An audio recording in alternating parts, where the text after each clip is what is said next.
یو ځل حضور پاک دی او صحابي تپوس کو په مدینه شریفه کې دا لومړی زمانه وه چې په لاره ځي نو ګډ وډ خلک ناست دي پکې مسلمانان هم ناست دي او پکې مشرکان هم ناست یهودیان هم پکې ناست او دا عبدالله ابن ابی د منافقانو سردار دی هم پکې ناست دی خو دې وخت کې لا ده دا نفاق نو اختیار کړی لا دغه وخت کې کافر و پیغمبر علیه السلام چې په لاره ته نو په یو څاروي باندې سور و د هغه څاروي دوړې اوچتې دی د پوزه پټه کړه داسې او نبي علیه السلام ته په سپک نظر وکتل ای سړیه وایي په موږ دوړې مه رالوځوه او ستا د دې څاروي دا بوی په موږ ښه نه لګي هلته کې دا څاروي دی خوا بوځه ګوره حسد یو حسد حضور پاک مبارک زر د څاروي نه کوشو ورغې سلام یې د قرآن شریف یو څو ایتونه یې ورته ووایي او دې ټولو خلکو له اسلام دعوت ورکړه چې تاسو مسلمانان شو عبدالله ابن ابی ورته څه وایي یاره وایي که دا خبرې دی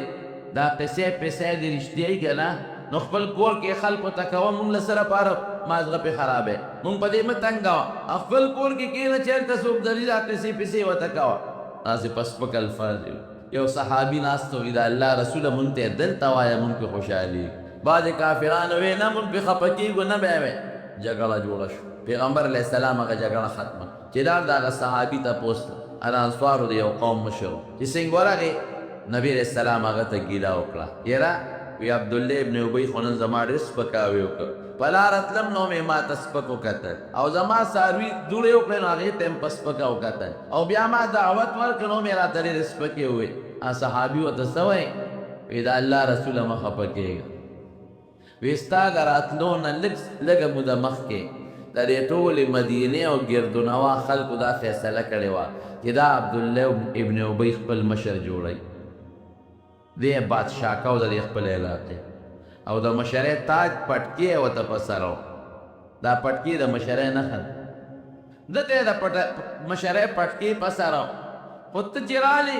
مشري لاړه برباده شو خلک ټول تا پسې شو بیا خو نبي علیه السلام د ټولو مشر د صحابه او د مسلمانانو مشر خو بیا پیغمبر علیه السلام دی بل څوک خو نشي کېدی نو وی خلک ستا تابع شو او تر دې ټولو خلکو مشر شوې نو د ده تا سره حسد پیدا دی د دې وجې دا چلونه کوي مه خفه کېږه که ته نه وې راغلې نن به زموږ د ټولو بادشاه دی خو ته رالې د ده بادشاهي ختمه شوه د مشرۍ پټکې لاړ په خاورو کې پرېوت د دې وجې نه تا سره دې دا بغض او حسد کوي دی ګوره د حضور پاک سره حسد ظاهر کې به باقاعده کلمه وې یارېده بیا وروسته کلمه شروع کړه او منځونه به هم کول او جهاد ته به هم کول خو موقع به تلاش کوله چې کله به د پیغمبر علیه السلام څوک خلاف خبره وکړي چې زه پکې ځان وردن نه کوم یو ځل په یو جهاد کې د یو انصاري د مدینې د باشنده او د مهاجر په منځ کې جګړه راغله په یو حوض باندې څارویو به کول او په هغې کې جګړه جوړه شوه چې جګړه جوړه شوه مهاجر لګي شو هغه انصاري یې په سر و انصاري چغه کړي علی الانصار ای انصار راشئ شابه زما مدد وکړئ مهاجر چغه کړي علی المهاجرین ای مهاجرین راشئ زما امداد وکړئ چې نبی علیه السلام دا خبره واورېده پې خفه شو وی دا بدبوی او څښا اوازونه خلک ولې کوي چې مسلمان دی نو دې کې قومیت نشته چې دا زما قوم دی او دا رده قوم دی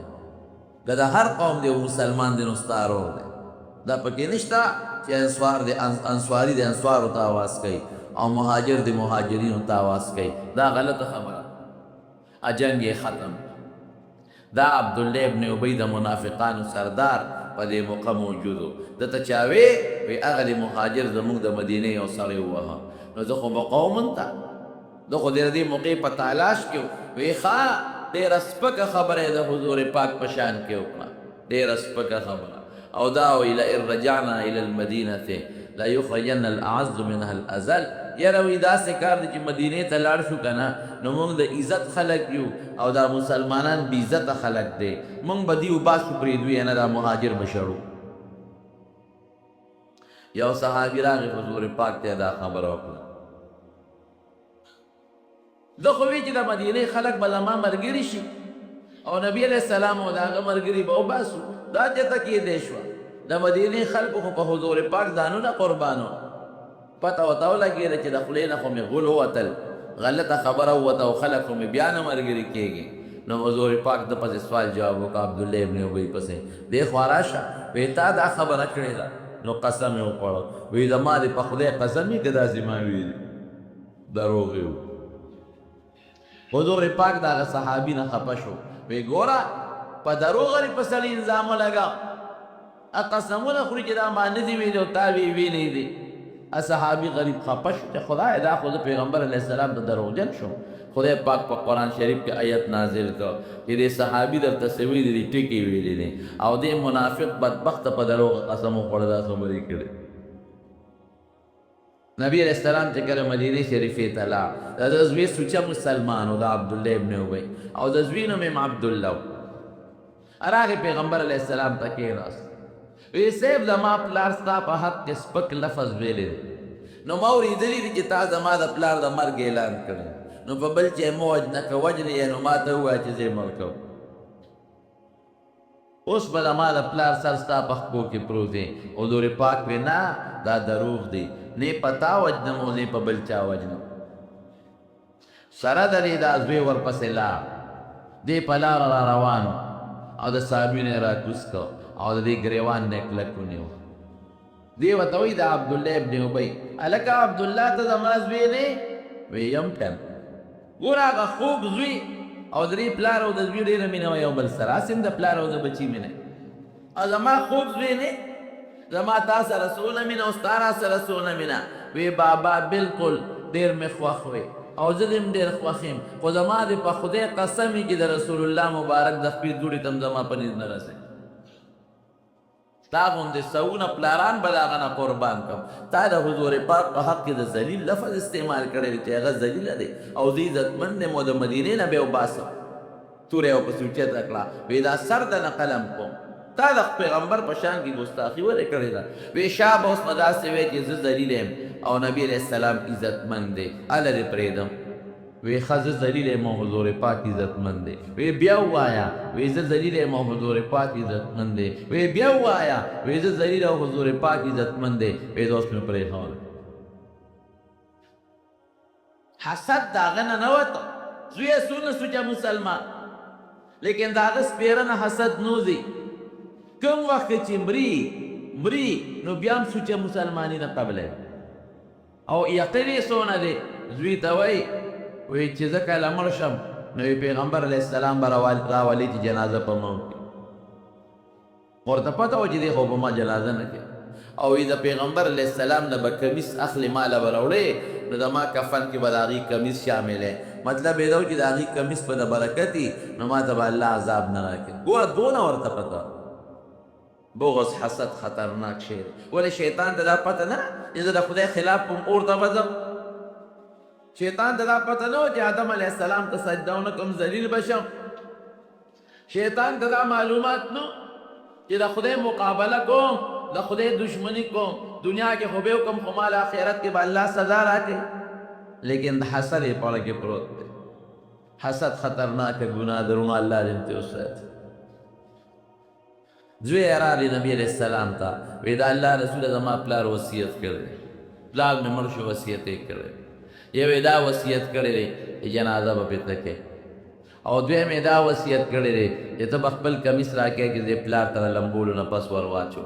حضور پاک زر خپل کمیس وله ورکړ، وی دا ورته واچوه. حضرت عمر راغی، وی صاحب هغه منافق له دې خپل کمیس ورکړ، د منافقانو مشر. وی عمر دا مې وله بدل خلاص کړ. د بدر په قیدیانو کې زما تره حضرت عباس نیولی شوی و او د هغه کمیس نه و، نو دی عبدالله وله کمیس ورکړی، عبدالله ابن ابی. دی د هغه په قد برابر و، دواړه لږ لوڼ، نو ما وله هغه تره بدل خلاصوم. او زوی ته وله وایي وی چې کله جنازه تیاره شي نو ما ته ووایه زه به درځم جنازه به پرې کوم. چې جنازه تیاره شو نو زوی ورپسې راغی، وی صاحب د پلار جنازه مې تیاره ده. حضور پاک لاړ، صحابه هم ورسره.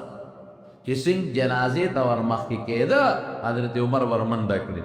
د لمنې نه یې کلک ونیوه. د الله رسوله په چا جنازه کې؟ بي بي حضرت عایشې صدیقې رضی الله تعالی عنها هم د تهمت لګولی. ابو جهل دا ګناه نه ده کړې، دشمنو د پیغمبر علیہ السلام مخ په مخ ورسره جنګېدلی دی لیکن کورنو کې ولا ګوتې نه دی والی عتبه دشمنو شیبه دشمنو ولیدی دشمنو امیه دشمنو غټ غټ دشمنان د مکې پیغمبر علیہ السلام سره مخ په مخ جنګېدلی دي لیکن د نبی علیہ السلام په جامع داغ نه دی لګولی او دې سپېره خوا غم نه دی پرېښتی قرآن شریف بیا د عایشې بی بی صفیه وکړله قرآن کې آیت نازل شو اولئک مبرؤون مما یقولون لهم مغفرة دا خلق دا بیبیانې بری دي دا دوی چې دي دروغ وایي دروغ الطیبات للطیبین پیغمبر پاک دي بیبیانې به هم پاکې وي د پاک شخصیت په نکاح کې پلیته ښځه نشي راتلی دا پاکې دي بیبیانې قرآن صفحې ورکړه حضرت عمر ورته وایي دا الله رسول دا ظالم دی په دې جنازه کې فلان کی وخت کې تا پسې دا ویلی دي فلان کی وخت کې دا ویلی دي فلان کی وخت کې دا ویلی دي او تا باندې د الزامونه لګولی دي نبی علیہ السلام ورته اخر عني یا عمر رستو شه ما مرانی سا بیا ورته عمر وی خدای قرآن کې نه دی ویلی ان تستغفر لهم او لا تستغفر لهم لن يغفر الله لهم ان تستغفر لهم 70 مرة لن يغفر الله لهم کته دی او یا ظلم د خدای په دربار کې بخنه غواړي بیم نه بخم او یا کرتم بخنه غواړي نه بخم نو ته څنګه جنازه کې حضور پاک عجیبه شخصیت وګور که چا به بغض حسد کو دی به سره نه کو حضور پاک پرته سوی یو مرکه ما ته پته ولګی دا او یو ځلو نه په زیات الله بخیزه بوله دا او یو نه زیات بخنه غواړي د زمانی دشمن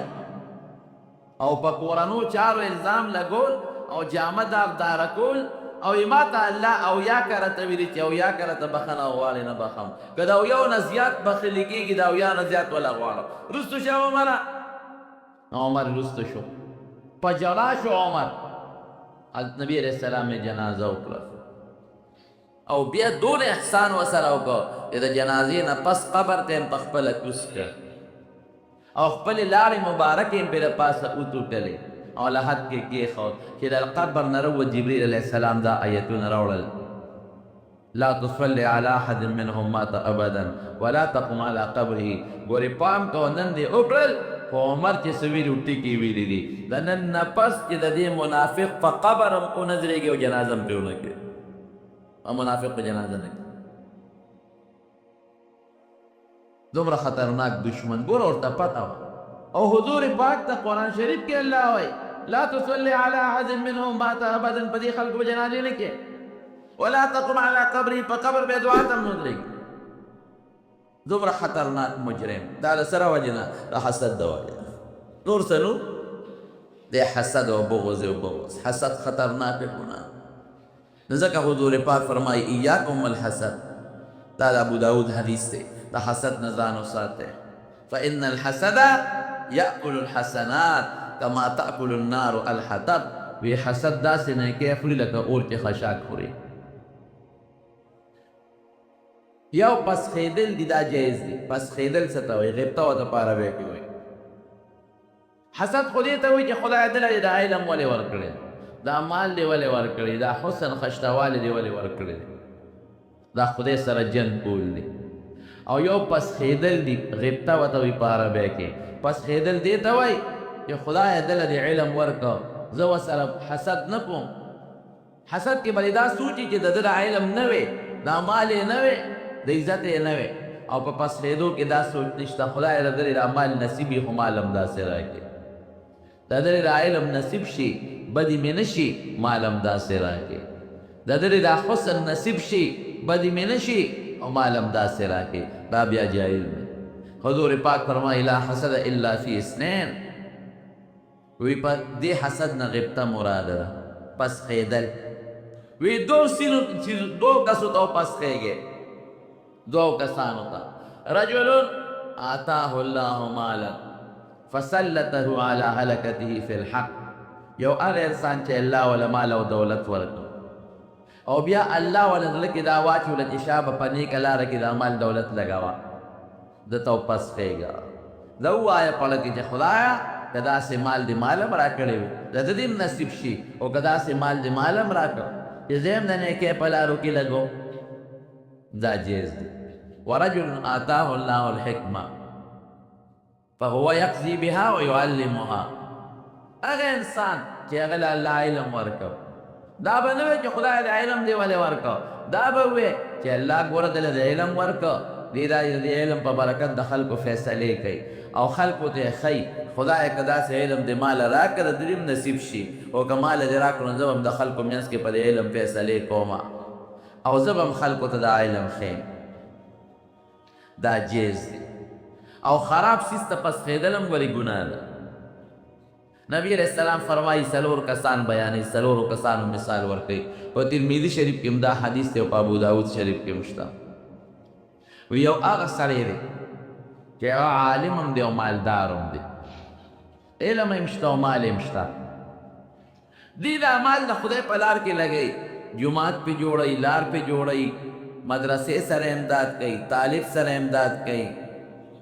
او غریبانانو مسکینانو سره مددونه کوي، حج پې کوي، عمره پې کوي، طواف لپې ځي، قرباني پې کوي، صدقه فطر کوي. ګوره په ښه ځای کې دا خپل مال لګوي. یو دا سړی. دویم سړی هغه دی چې دې سړي ته پسخېږي، دی وایي یا الله دې سړي له خو دې ډېر مال ورکړی دی او پویه دې م ورکړې ده، خدای را ده خو یې نصیب کې خفه پې نه یم، الله که داسې مال دې مال هم راکړه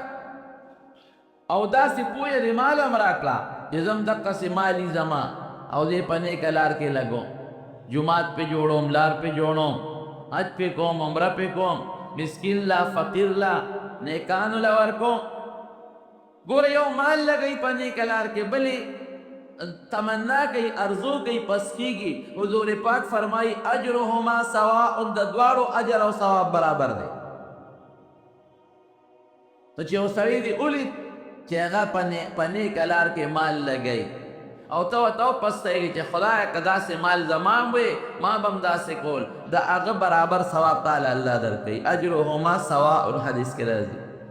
وی بل داسې سړی دی چې مال خو شته خو علم او پوهه نشته، نو مال په غلط ځای کې لګوي،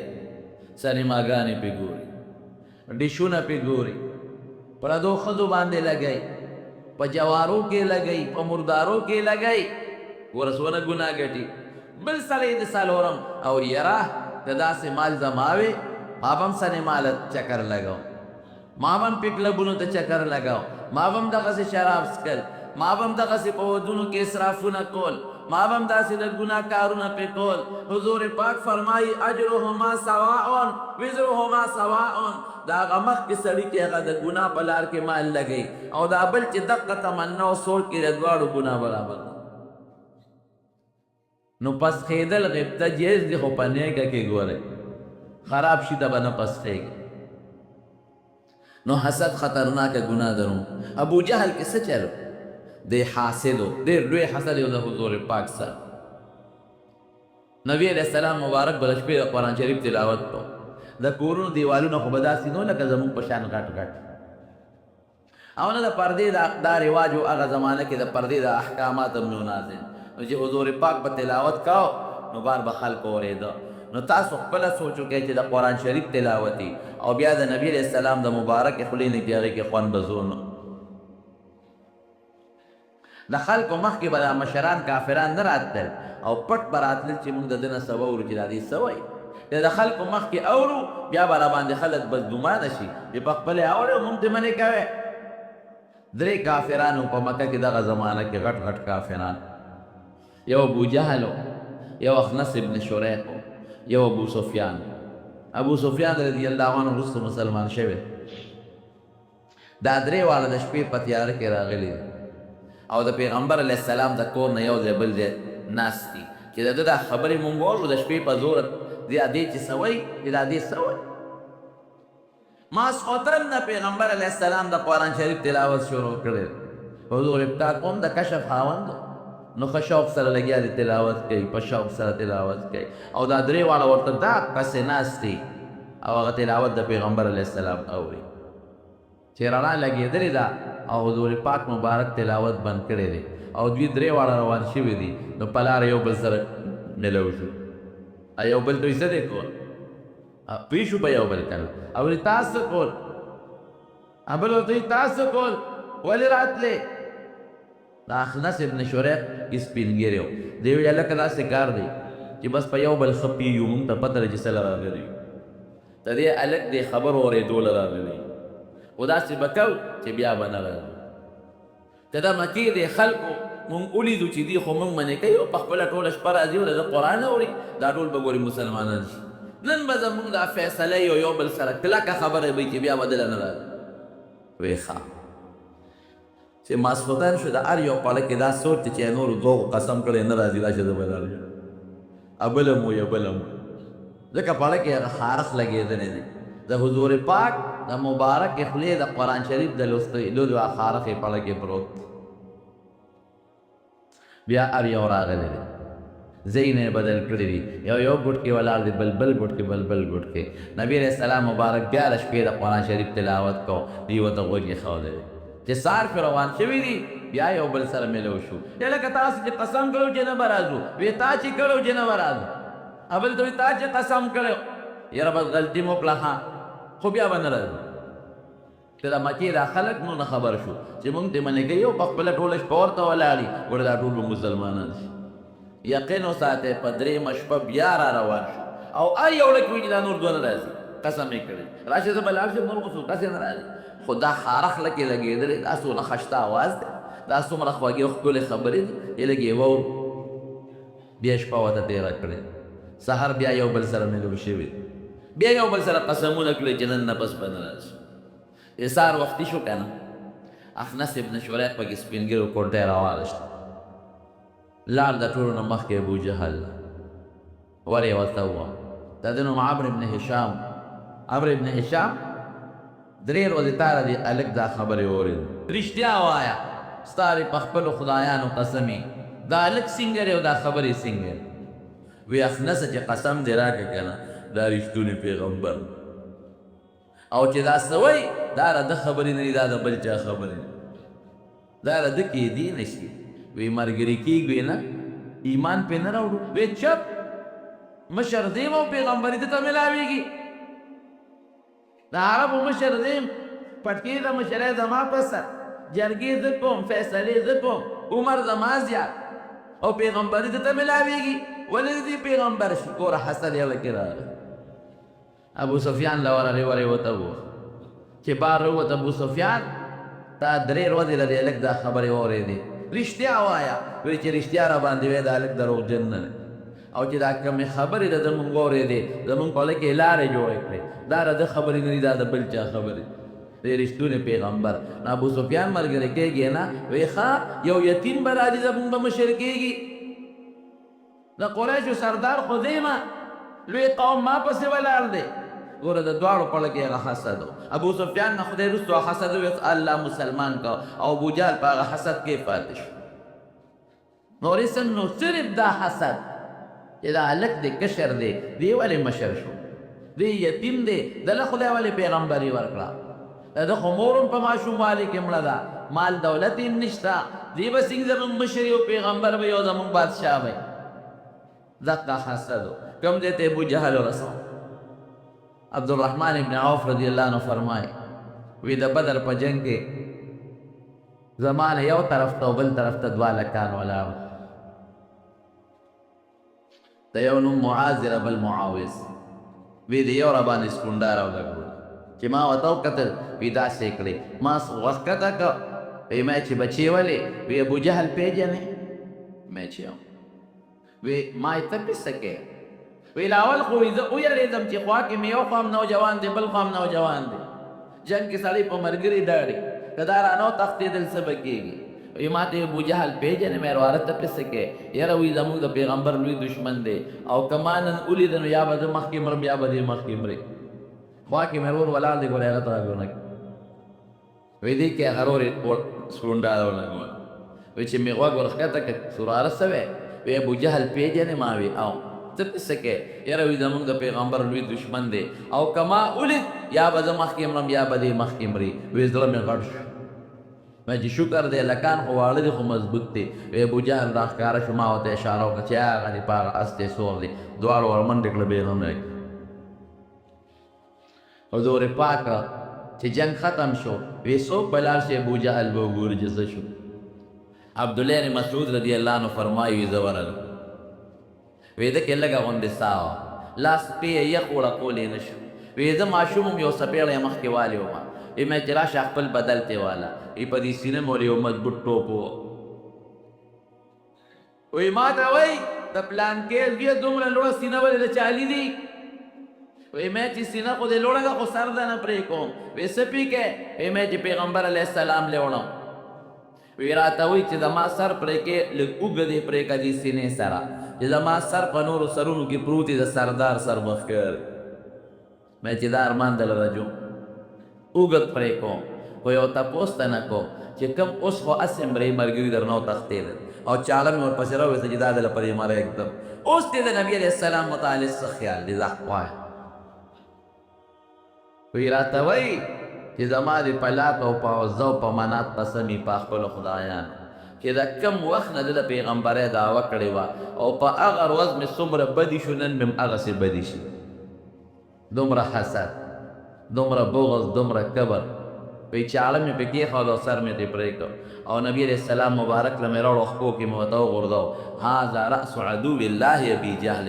دا د الله د دشمن د ابو جهل سر دی واله د الله رسول حضور پاک د شکریې نه د الله د شکریې دپاره سجده وکړو مونځ یې وکړو دا حسد دی ابو جهل یې کم ځای ته ورسو شیطان یې کم ځای ته ورسو عتبه امیه کم خو ورسول او عبدالله ابن ابی د منافقانو سردار یې کم خو ورسو قابیل یې کم خو ورسو حسد خطرناک شی دی خدای دې ترې مونږ ساتي حسد نه توبه وباسي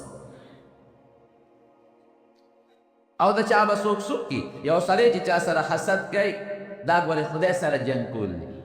ځکه دا نعمت چې ته ویدلی دی دا نعمت ولې ورکړی دی دا خو الله ورکړی دی نو ته په خدای اعتراض کوې دا مال د ده ولې دی هلکه الله ورکړه خدای نه پوهېږي څه تا خو په خدای له ناپوهه ګمان وکړه چې خدای جوړ نه پوهېږي زه پوهېږم دا حسن دی ولې ورکړه او دا علم دی ولې ورکړه او د عزت دی ولې ورکړه دا هر څه الله ورکړي دي نو دا د دا خیال دی چې د الله غلط کار کړی دی او یا دا خیال دی چې الله نه پوهېږي نو دا خو ته په خدای سره دشمني کې خدای سره ډغره وی ظالمه او یاد وساتئ اوبه کې د چا څه چې څوک چا سره حسد کوي نو لږ ورې خپل خوري زه اکثر طالبانو ته دا ویم د حسدي سړي دپاره دا سزا ډېره ده چې هغه خپل خوري بل چا ته ضرر نشي رسول ځان له د ړو خوړه نیکبخته دې په ځای تلاوت وکړه ذکر وکړه داسې کې چې د حسدي غیبت به کې دا د یوه ګناه وګټله چې د حسدي ورسره دروغ به پې وی دا د دویمه ګناه وګټله چې د حسدي بغض به ورسره کې دا د درېیمه ګناه وګټله چې د حسدي ډز به پې کې دا د څلورمه ګناه وګټله چې د حسدي روانه به ورسره کې دا د بله ګناه وګټله څومره ګناهونه شو چې چا کې حسدي کبرجلي کبر به کې دا د بله ګناه او دا ټولې ګناهې کبیرې د غټې غټ ګناهونه دي قارون د موسی علیه السلام د ترز وی او د ترز سکه د ترز وی هغه حسد موسی علیه السلام سره دا موسی دی ګوره د فرعون په کور کې لوی شوی فرعون غلام دی او د هغه کور کې لوی شوی او بیا بارې ټول وخت تېر کا او هغه ته پیغمبري میلاو شوه او ټول بني اسرائیل یې ملګري دي او زما ډېر لوی مال دی دولت دی او زه خشته مې او ما ته پیغمبري میلاو نه شوه دا ولې په دې حسد کې پروت و قرآن شریف کې الله وایي وی قارون له خدای دونه مال ورکړی و چې د مال د خزانو کنجانې به یو لویې ډلې ګرځولې یو کس دوه کسو دریو کسو د هغه کنجانې نه شوې ګرځولې او یو ځل وي د اختر ورځ وه په یو لوی شان او پروټوکول کې راووتی خشته جامې یې چولې وې او کالیګانې یې چولې او بنګړي یې چولې او پخوا به د سړو بنګړي یې چول لکه دا ګړی چې زموږ خلک اچوي او خشته جامې او پیزار او څوک نوکران ترې مخکې ځغله او څوک ترې وروسته ځغله او اټینشن او منډې تړلې چې کوم خلک وو دنیادار هغې وې اوهو ارمان که داسې عزت او مال زموږ وي لکه د قانون چې دی او چې کوم نیکان بندګان هغې پام کوئ ګورې دا د دنیا لږ مال دی او د قارون سپېره ژوند هم برباد دی د موسی علیه السلام سره حسد لري برداشت یې نه شو کولی د موسی علیه السلام نو یو ښځه یې ولمسوله وی چې کله موسی علیه السلام تقریر ته پاسي نو ته به پاسې الزام به پې ولګوې چې د ما نه د ګناه مطالبه کړه دومره لکونه روپۍ به درله درکړم پیسو ته خو څوک نشي ټینګېدی چې موسی علیه السلام څنګه تقریر ته پاسېد د دنیا مجمع د بنی اسرائیل ناسته ده قارون هم پکې ناست دی چې د نن به زما تر دوی موسی علیه السلام ذلیله شي رو عزت چې خدای چاله ورکړي قسم په خدای کې د څوک رسېږي او چې خدای څوک ذلیله کړي څوک هم ولې عزت نشي ورکول اجینه پاسېده بیا کېناسته هلې نه شو کولی بیا پاسېده بیا کېناسته بیا پاسېده بیا کېناسته حضرت موسی علیه السلام پوه شو قارون ورته ویل جینۍ څه وی ولې پاسېدې مطلب دا چې چا به خبره کوه او به کېناسته بیا به پاسېده قارون ورته څه وی پاسې وکېنې موسی علیه السلام پوه شو جینۍ ولې پاسېدې وی صاحب ما نه غلطي وشوه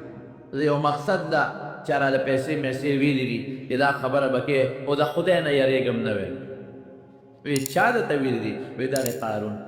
څه راته ویلي دي وی په موسی علیه السلام باندې الزام ولګوه خو الله نه یریږم د خدای پیغمبر مخ نه دې نورانیت او رڼاګانې خېږي زما توبه ده ما معاف کا نه ویم دا خبرې نه کوم موسی علیه السلام خو هم جلالي سړی وی ښه قارونه دومره بغض ما سره لرې دومره حسد لرې زه اوس ستا پیسې دې تا بچ کړي ځمکې ته ویې راکاږه ځمکه وتوشتې او قارون پکې ننوه چغې وی وی وی وی راکاږه راکاږه مرۍ پورې سینې پورې مرۍ پورې سره پورې ځمکې ښکته کړه نبی علیہ السلام فرمایي وی په دقه خپه باندې الله جمدې ساتلې دی په دې ځمکه کې تاویږي او تر قیامته پورې به دغه چورلېږي او تاویږي رب العالمین حضرت موسی علیہ السلام ته فرمایي وی موسی وی څونه چغې درته ووالې چې موسی زما توبه را معاف مې کا ایره تر زویه معاف مې که زما توبه ده وی ورو معاف کو دې نه وی الله په مې الزام ولګاو او زه یې رسوا کولم ما ځکه معاف نه کړ وی که ما له یو چغه م راکړې او ما بخه پته الزام خو په مې الزام پیغمبر خو د خدای وي یو چغې م والې او ما معاف اوس پیره تا ته چغې والې ما ته چغې نه والې حسد دونه خط قارون یې کم ځای ته ورسو مال پاتې شو په دنیا کې خزانې هم پاتې شوې دولت هم پاتې شو لاړ د ځمکې په تل کې اوس هم تاویږي را تاویږي نو خدای هم د حسد ساته بالکل به حسد نه کوې توبه به وباسه لږې به هم دا وایې دا شیطان سړي ته اچوي دا څیزونه خامخا شیطان د انسان دشمن دی دا سړي ته خامخا دا وسوسې اچوي حضرت آدم علیہ السلام چې کله الله پیدا کو نو دې فرشتو سره یو مشوره غوندې وکړه چې زه په دې مخ د ځمکه یو خلیفه پیدا کو څنګه م خوښه ده نو فرشتو مخکې په دې مخ د ځمکه پیریان لیدي پیریان الله مخکې پیدا کړي پیریانو یو بل سره قتل و قتال کول یو بل به وجل او په دې ځمکه کې فساد کو نو فرشتو دغه ته وکتل چې دا خلیفه په ځمکه کې پیدا کې اب هم لکه د پیریانو غوندې وي دی به هم په ځمکه کې فساد کوي او قتل و قتال به کوي نو فرشتو الله ته وی الله په ځمکه کې نور مخلوق مه پیدا کوه زمونږ خدا رای ده لکه مونږ د پیریانو حالت په ځمکه کې لیدلی دی دی به هم یو بل سره قتل و قتال او جګړې کوي او فساد به کوي الله ته به خفی بیا د فرشتو د الله په خفګانو الله بیا به ته خفی او که عبادت لی پیدا کې نحن نسبح بکم بحمدک ونقدس لک خدای مونږ ستا عبادت کوو که نه بل چاته ساجد الله وی انی اعلم ما لا تعلمون ما له چې کومه پویه شته نو هغه پویه ستاسو نشته یو خلیفه پیدا کوم شیطان دا خبرې واورېدې هم پې پیښ ځکه دې بره په فرشتو کې اوسېده دومره عبادت دی شیطان کړی چې د هغه خپل عبادت په ذریعه اسمان ته رسېدلی او د فرشتو په ډله کې به هلته اوسېده رب العالمین د آدم علیه السلام د جوړولو دپاره د ځمکې نه خاوره خټه راغونډه کړه او هغه خاوره په جنت کې یو ځای کې د هغې نه د آدم علیه السلام یو تابوت جوړ کړه لا روح یې پکې نو اچولې نو فرشتې به هم پې ګرځېدې چې ردنه به خلیفه د الله جوړېږي او شیطان به هم پې ګرځېده چې ردنه به خلیفه جوړېږي شیطان چې راغی دې له ټینګړی ورکړه دې خېټې له چې ورې کړه ټنګ ټنګ یې کول یاره وایي شی نقصاني دی ښه ځکه کم شی چې ټنګ ټنګ کوي ډډي دا خراب شي، کومه اونه چې ټنګ ټنګ کوي دننه ډډه یې هغه خرابوي، او کم لرګی چې ټنګ ټنګ نه کوي دننه ډډه نه هغه ډېر قیمتي وي. نو چې دا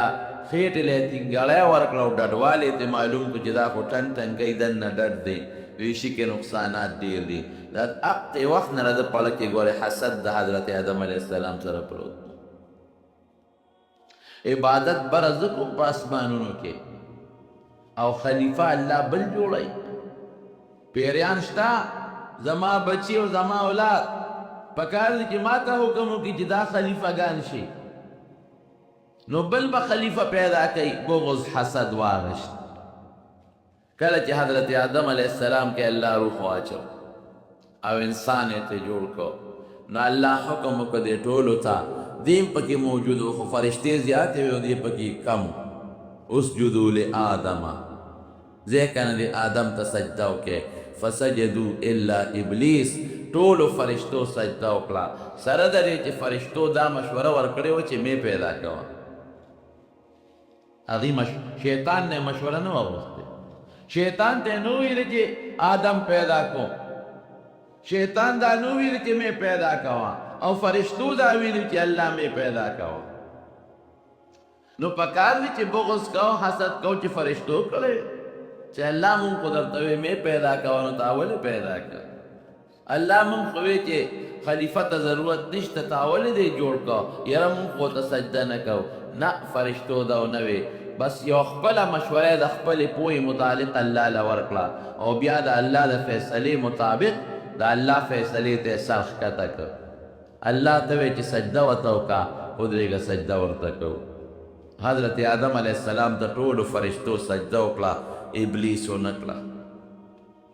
چې فرشتو سر اوچت کړه ویې کتل چې دې سپېره خو ونه کړه، نو هغې دویمه د شکرې د وجې نه وکړه. شکر دی الله چې مونږ داسې سپېره نه یو لکه دا سپېره چې الله دې تپوس کوي ما منعک ان تسجد لما خلقت بیدی، ما په خپل قدرت او په خپلو لاسونو یو انسان پیدا کړ، یو خلیفه، تا ولې ورته سجده ونه کړه؟ څه چل دی؟ زما اډر درته و، ما پیدا کړی دی، دا خو زما حکم منلو. وی خلقتنی من نار وخلقته من طین، زما شان زه دومره راکوټې نه یم چې ده ته سجدې کو، زه خو ډېر اوچت شی یم. ته د اور نه پیدا یم، رڼا کوي، رڼا لمبه کوي، اور اوچت بره خیجي، خټې نه دی پیدا دی، تک توره خټه ستا بدبویه، خلک پې پلیتي ګندګي او خپې ږدي، نو ما له څه مناسب دی چې ده ته سجده وکړم؟ فرشتو دا ونه وایي چې مونږ د نور نه پیدا یو. د اور څه شی دی؟ نور رڼا ده، رڼا. اور څه شی؟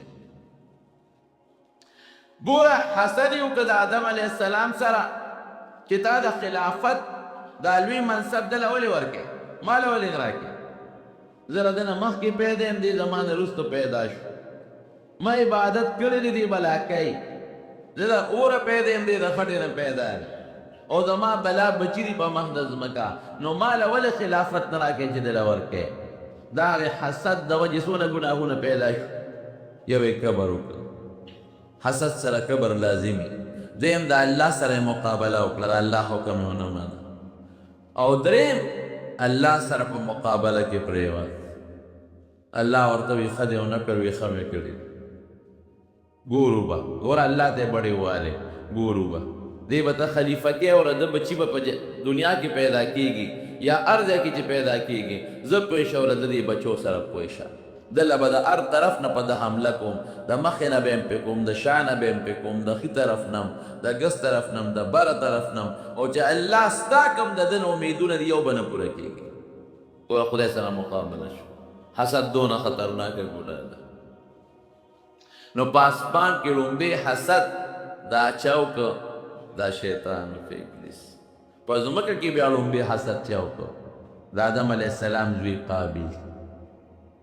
دا به قاعده وه چې د آدم علیه السلام بیبي و حضرت حوا علیه السلام، د هغې نه به دوه بچي برخ پیدا کېدل، یو بالغ و یو بجینی و. یو غلطه خبره مشهوره ده، وایي سهار به هم بچي کېدل او مازدیګر به هم کېدل. دا دروغ دی، دا غلطه خبره ده. لکه څنګه چې عام د انسان په 9 میاشتې کې یا څه کم زیات اولاد کېږي دقسې بچي به پیدا کېده خو الله به زر زر لوی ور نو کم الک سره چې به کومه جنۍ پیدا شوه هغې سره به د هغه نکاح منه وه او بل کال نه چې به کوم الک او جنۍ پیدا شو د هغې به هم یو بل سره نکاح منه وه د یو کال الک له به د بل کال د هغه بل برغونې خور په نکاح کړه او د هغه بل برغونې خور به د دې مخکني برغونې رور سره په نکاح کړه اتفاق دا چې قابل سره کومه خور پیدا شوه خشته و ښکلې وه او حابیل سره چې کومه خور پیدا شوه خشته نه و ښکلې نه حضرت آدم علیه السلام د الله د فیصلې مطابق او د شریعت د قانون مطابق دواړه زامن کېنول قابیل ته وی د حابیل برغونې خور به تا ته په نکاح کړم او حابیل ته وی چې د قابیل برغونې خور به تا ته په نکاح کړم قابیل لوچت شوی دا ولې دا چېرته کېږي زما خور ما سره چې پیدا د ښکلې ده هغه ماله مناسب ده ځکه زما برغونې پیدا ده او حابیل پیش او خپله خور یې پیشه زه خپله خور دله نه ورکوم دی په ما ولې اوچته مشر زیم مخکنی قابیل پیدا مشر زیم خور زما ښکلې ده او دا ته دله ورکې دا نه منم ګوره حسد یې وکړه د حابیل سره یې حسد وکړه چې دی به څنګه ما خور په نکاح کړي نو څومره ګناهونو کې مبتلا شو یو ګناه پیدا شو چې د آدم علیه السلام پلار یې دی هغه سره یې ډغره وواله دویم د خدای پاک حکم یې ونه منه الله سره یې ډغره وواله او دریم څه کوي شیطان راغی وسوسه ورته واچوله وی هر کله چې ستا دا خور به هغه ته په نکاح کړي ځکه دا قانون دی وی څه وکړم وی دا رور دی ملکه لار به درته خالي شي آدم علیہ السلام دواړو ته بچی یو چل درته ښیم قرباني وکړې چې د چا قرباني قبوله شوه او په حق یې ځکه د ما خبره خو منې نه هغه زمانه کې به د خیرات د قبلېدو دا طریقه وه چې د بر نه به اور راکوش و هغه شی به یې وسوځو نو چې د چا خیرات به قبول و اور به سوځاو او چې د چا اور به خیرات ونه سوځو دا به د نه قبلېدو نه ښه وی قرباني وکړې نو د قابل به پټی کرل زمیدار او حابیل با ګډان او چیلې ساتلې حابیل نو حابیل لار یو خشته ښکلې ګډې راوست او هغه د الله په نوم ذبح کړ او په یو غر د پاسه هغه غوښه کېښوده او قابل کې هغه فطرت پروت و دشمني حسد د خپل پلار خبره هم نه منله هغه سسخا غنم منم غله راواغېسته او دا د خدای په نوم خیرات په یو غر یې کېښوده اور راغی د حابیل هغه ګډې وسوځاو او د قابل هغه غله هغه سخا قبوله نه شوه آدم علیه السلام ورته وویل کنه وګوره وي د هغه قرباني قبوله شوه ستا قبوله نه شوه په حقه دی او ته په ناجایز یې نور یم حسد زیات شو چې ښه د هغه قرباني قبلیږي او زما نه قبلیږي نه منم د پلار دا فیصله حضرت آدم علیه السلام حج ته لاړ او قابل را لګي شو شیطان ورته وسوسه واچوله وی دا رور دې مړ کا لار به درته کولو شي او که دا رور دې جمدي وي نو ګورې ستا دا خور هغه خامخا ورکوي بس اوچت شي او کاڼ یې راواغېسته او دې حابیل ته وایي د دې فیصلې نه صبرېږي او که نه صبرېږي مړ دې کوم او دا خو زما د پلار وینا ده زما پلار پیغمبر دی او دا د خدای وینا ده وی وجنم دی وی کتم وجن ما انا بباسط یدی الیک لاقتلک انی اخاف الله زه د الله نه یریږم کتم وجن مړ مې که خو زه لاس در باندې نه پورته قابیل لګې شو حابیل یې مړ حضرت آدم علیہ السلام راغلی دی حج نه بیت الله نه چې واپس ځي علماء لیکلی دي نو بعضې څیزونه بدل بدل دي په بعضې اونو کې میوه نشته په بعضو اونو کې غنې او ازغي پیدا شوي دي بعضې څیزونه ورته بعضو کې میوه شته خو چې راشوقي ترخه ده الله داسې شوي دا خو دا ځینې میوه ترخه شوې ده او ځینې میوه خوږه ده بعضې بوټو کې میوه نشته بعضو کې ازغي او غنې پیدا دي حضرت جبرائیل علیہ السلام ولا راغی وی د انقلاب په دې مخ د ځمکه ولې راغلی وي وی دا ستا یو زوی قابل لګي شوی دی هغه بل یې وجلی الله پې دومره خفه شوی د زرګونو لکونو کروړونو اربونو بوټو نه یې میوه ختمه کړه او د ډېرو اونو میوې ترخه کړه او په ډېرو بوټو کې غټ غټ ازغي را پیدا کړه دا د حسد وجه حسد د وجې نه بغض پیدا شو او بیا دا بغض چې کله پیدا شو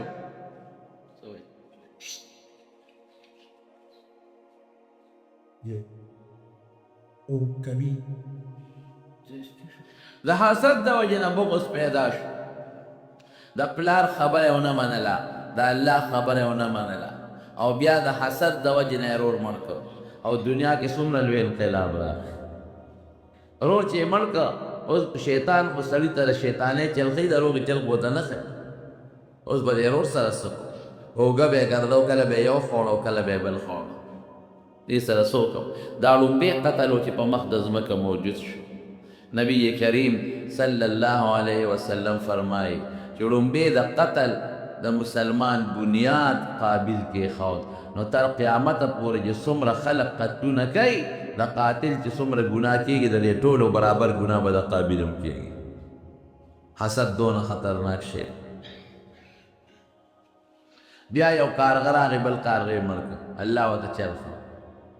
نو بیا چې را کوم کارغه لګي شو بل یې مړ کړ نو هغه په ځمکه کې لتې ووالې ووالې ځان لیکنده او کلستا نو په مخو کې هغه مړ کارغه راوستل باغې خاوره کې واچو او خاورې پې د پاسه واچولې وی اوهو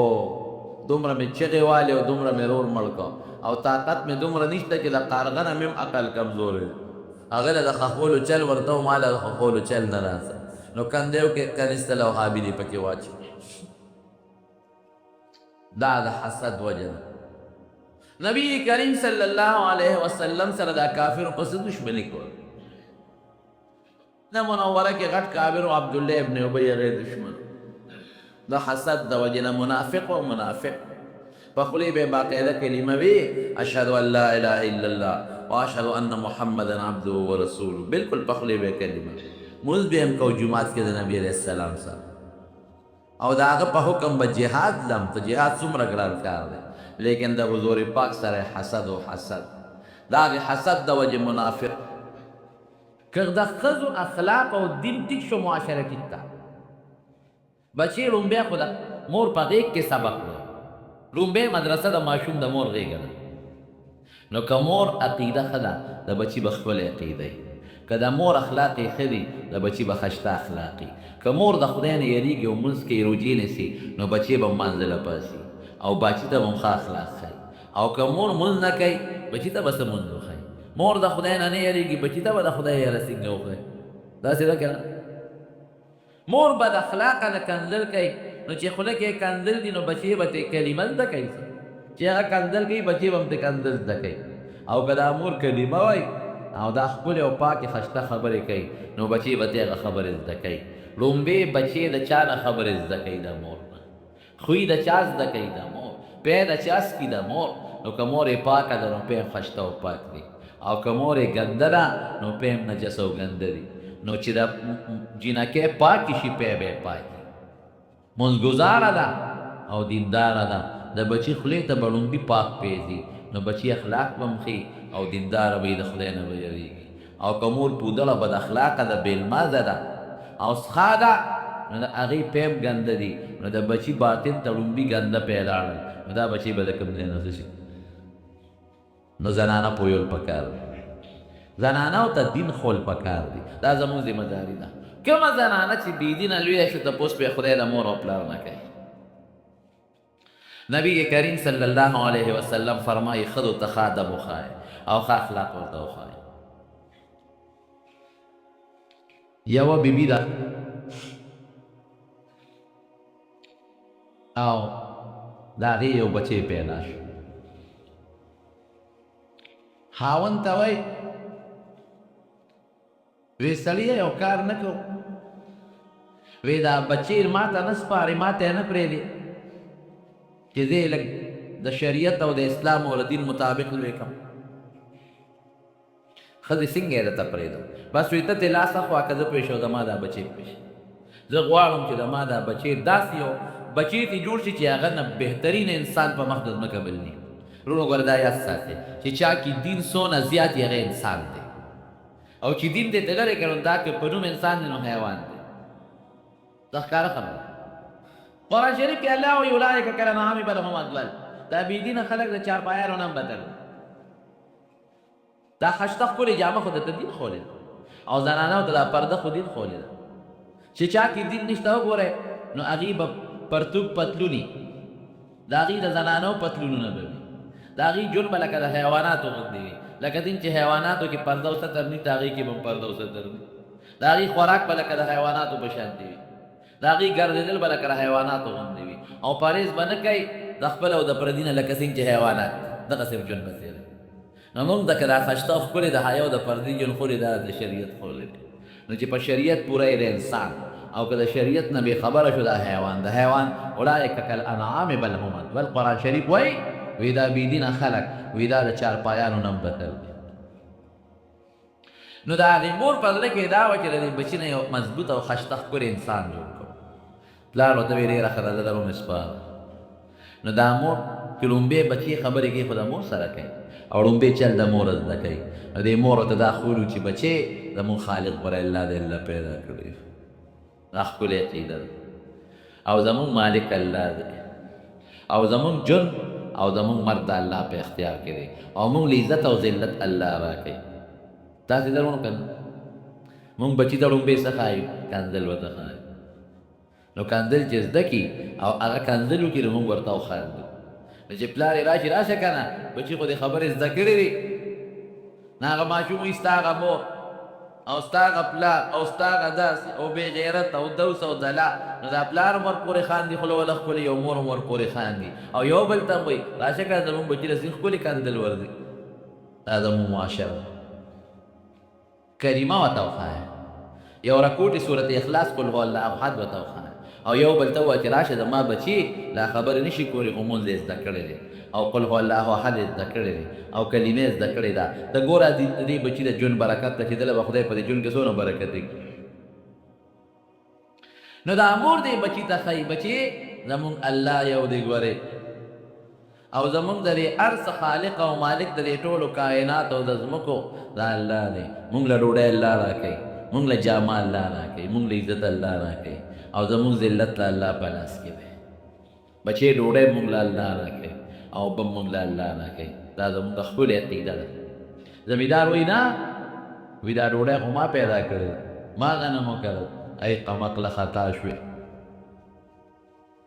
دا ځمکه د دې کار دپاره چا دله پیدا کړې ده الله او دا چې کوم اوبو باندې دا غنم کرې دا اوبه دله چا پیدا کړې ده او په دا ځمکه کې د غنمو دا طاقت چا پیدا کړې او که ته خشته ځمکه اوم کرې او الله پې سیلاب راولي دلدله راولي بیا به څه کوې او که باد و باران او ګلی پې راولي بیا به څه کوې او دا په کومو لاسونو چې ته دا یوې کې او دا په کومو خپو ورځې پټي ته منډې وې دا طاقتونه دله چا پیدا کړي دي دا الله پیدا کړي داسې ده که نه دنیا د اسبابو دیر اسباب به استعماله خو ګورې په دې اسبابو نتیجه الله مرتب کوي نو دې خپل بچي له دا مور لګیا د عقیده جوړی دې مور به ورسره خواري کوله پاللی وله پوره یقین جوړه نو په کوټه کې دننه به یې ورته ډوډۍ ښودې وه چې د ګوټ کې پټه جامې به یې ورته پټې ښودې وې او اوبه او میوې به یې ورته چې د پټې سنبال کړې وې نو چې دې به څنګه دې ماشوم اوږې شو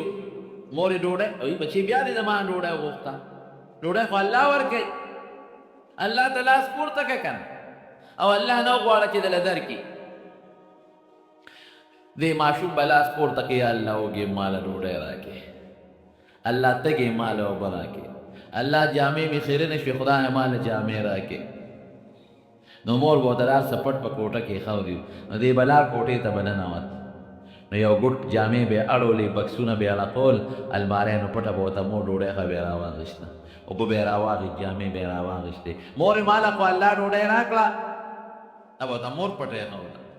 مور یې ماله خو الله اوبه راکړې مور یې خو ماله خو الله جامې راکړې او که نه بچې څنګه چې الله نه ښکاري پټ دی نو دا څیزونه هم ګورې هغه پټ درکوي الله نه غواړه ښه چې په ګیره بدل شو ناجوړه شو الله ما جوړ کې د بچې د دارو به درته ښودي تو ګوره ګوټ کې سپېرکې به پرتې وي به یې واچولې خېټه به یې ټیک شوه ماله خو الله دارو راکړي دا مور سره خوارې کوي مونږ بچو ته دا نه مونږ بچو ته دا په غوږ کې اچو چې بچې ګورې که دغه ځای ته منصب ته ځان ورسو ډوډۍ به پکې وي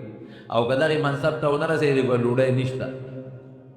دا اول نمونه مونږ په ذهن کې دا واچو چې زمونږ ډوډۍ دا د کاروبار په غېږ کې ده ډوډۍ په کاروبار کې نه ډوډۍ د چا په اختیار کې ده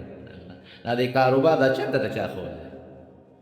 دا سترګې روغې چا درکړي دې لاسونو کې دا طاقت ته چی ښودی او پر اخپو کې دله چې پالج دی وي ته کاروبار بیا وکړه سترګې د لړندې کې ته بیا کاروبار وکړه دا ظاهري اسباب دي دا به کې خو یقین به په الله سره چې خدای دې کاروبار کې به برکت تا چې دې کې به رزق ته راکړي یو ځلې دا مور چې ته تلې وه خپلوانو کره هلته ورته یاد شو